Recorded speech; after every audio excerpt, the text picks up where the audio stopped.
I will explain difference between count A and count A।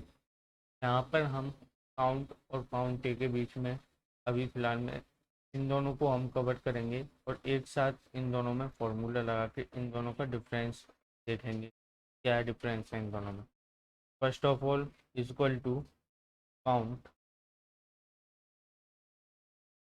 Count और range select कर लूँगा मैं और एंटर प्रेस करूँगा। तो यहाँ पे ऐसा नंबर के थ्रू हम देख सकते हैं कि ऐसा नंबर में काउंट 12 है और इस काउंट फंक्शन फॉर्मूला ने हमें सेम रिजल्ट दिया है, यानी कि ये सही रिजल्ट है। इसी तरीके से काउंट ए फॉर्मूला को देखेंगे। काउंट ए सेकंड नंबर पर है, तो सेलेक्ट कर लेंगे। उसके बाद रेंज सेलेक्ट करेंगे और एंटर प्रेस करेंगे। यहाँ पे भी सेम रिजल्ट है, बट अगर मैं यहाँ पर काउंट फंक्शन में यहाँ पर टेक्स्ट लिख देता हूँ, जैसे ए बी एंड एंटर, तो ये काउंट फंक्शन जो है वो 11 रेड दिखा रहा है, यानी कि टेक्स्ट को काउंट नहीं कर रहा है। इसी तरीके से मैं अगर इसमें टेक्स्ट लिख देता हूँ जैसे कि ए बी और एंटर, तो यहाँ पर मैं टेक्स्ट को भी जोड़कर काउंट, जो पहले था वही है 12, लेकिन इसने टेक्स्ट को भी काउंट किया है। सबसे पहला डिफरेंस, टेक्स्ट काउंट फंक्शन में टेक्स्ट का यूज़ नहीं कर सकते, वो गलत हमें दिखाएगा। काउंट ए जो है वो हमें टेक्स्ट को भी जोड़ेगा और हमारे जो न्यूमेरिक वैल्यूज़ हैं उनको भी जोड़ेगा, यानी कि अल्फ़ाबेटिक और न्यूमेरिक दोनों को जोड़ेगा। लेकिन काउंट सिर्फ न्यूमेरिक वैल्यूज़ को काउंट करेगा। इसी तरीके से एक और डिफरेंस है इन दोनों के बीच में, जो है कि मैं इस सेल को डिलीट कर देता हूँ, यानी कि रिमूव कर देता हूँ, तो ये ब्लैंक हो जाएगा। और मैं इसमें भी इसी तरीके से करता हूँ तो इसमें भी ब्लैंक हो जाएगा। देख सकते हैं ब्लैंक जो है वो दोनों काउंट ए और काउंट दोनों ही फॉर्मूला काउंट नहीं करता है। ब्लैंक सेल को काउंट और काउंट ए दोनों ही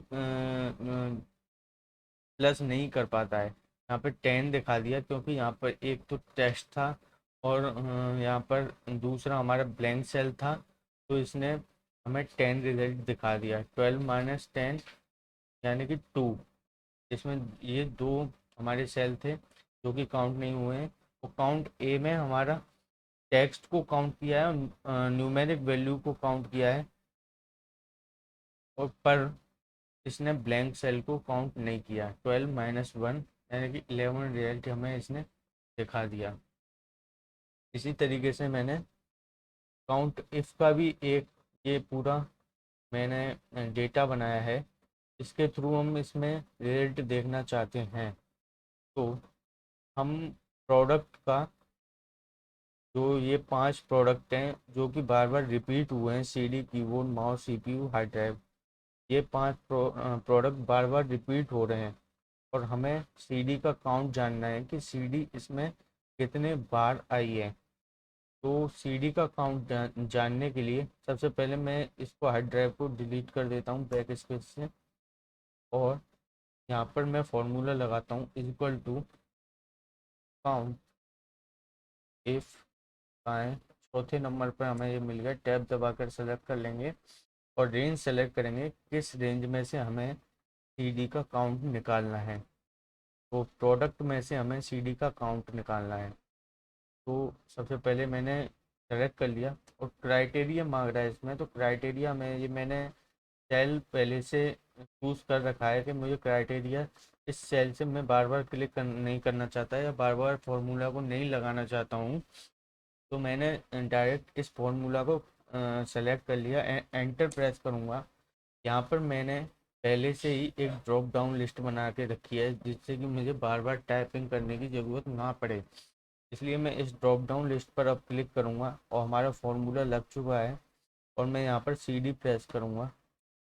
तो यहाँ पे हमें सीडी 4 बार आया है, इसने काउंट दिखा दिया, नंबर 1, नंबर 2, नंबर 3, नंबर 4। इसी तरीके से मैं कीबोर्ड सेलेक्ट करूँगा और कीबोर्ड का काउंट इसमें सिर्फ एक बार ही यूज़ हुआ है, तो इसने एक काउंट हमें दिखा दिया। इसी तरीके से माउस का काउंट देख सकते हैं, 3 है। तो मैंने यहाँ पर ड्रॉप डाउन लिस्ट बना रखी है पहले से, तो आप तो टाइप भी कर सकते हैं और आप चाहें तो स्मार्ट तरीके से भी काम कर सकते हैं, जैसे मैंने यहाँ पर ड्रॉप डाउन लिस्ट बनाकर किया है। इसी तरीके से हम रेट निकालना चाहते हैं कि इसमें हम कंडीशन दे देते हैं, क्योंकि ये तो था हमारा अल्फ़ाबेट्स का काउंटिव। अल्फ़ाबेट्स में कैसे यूज़ करते हैं, अगर न्यूमेरिक वैल्यूज़ हैं तो भी सेम रिजल्ट होगा, लेकिन हम इसमें कंडीशन दे देते हैं क्योंकि हमारे यहाँ पर रैंडमली नंबर्स हैं, तो हम यहाँ पर इक्वल टू ये फॉर्मूला लगाते हैं, या फिर आप इसी सेल को ड्रैग कर देंगे राइट साइड में, तो ये फॉर्मूला हमारा लग जाएगा यहाँ पर। तो सेम फॉर्मूला है। अब हम रेट निकालना चाहते हैं, इसमें रेट हम दे देते हैं लेस देन 500। हमें लेस देन 500 का काउंट बताओ कि कितने सेल्स में लेस देन 500 है। तो एंटर प्रेस करूँगा तो यहाँ पे 6 हमें काउंट इसने बता के दे दिया, और इस डेटा में आप चेक कर लोगे तो आपको पता चल जाएगा कि ये 6 काउंट ठीक है या गलत है। इसी तरीके से हमें क्वांटिटी निकालनी है। अगर मैं इसमें दे देता हूँ ग्रेटर देन 30 या 40 या 50, तो मैं यहाँ पर दे देता हूँ ग्रेटर देन 50, उसका हमें काउंट बताइए। तो मैंने जैसे ही एंटर प्रेस किया, इसने 50 से ऊपर वाले जितने भी नंबर्स थे उनका हमें यहाँ पर टोटल निकाल के दिखा दिया है कि 10 ऐसे नंबर्स हैं जो 50 से ऊपर हैं। या हम ये भी डाल सकते हैं इक्वल टू 15। तो यहाँ पर 15 जो नंबर्स हैं वो हमें कहीं नहीं मिला, तो इसने जीरो रिजल्ट हमें दिखा दिया है। तो हम इसी तरीके से देख सकते हैं कि greater than, less than. So I hope you understood how to work counted and countable function in Excel. That's all in this video.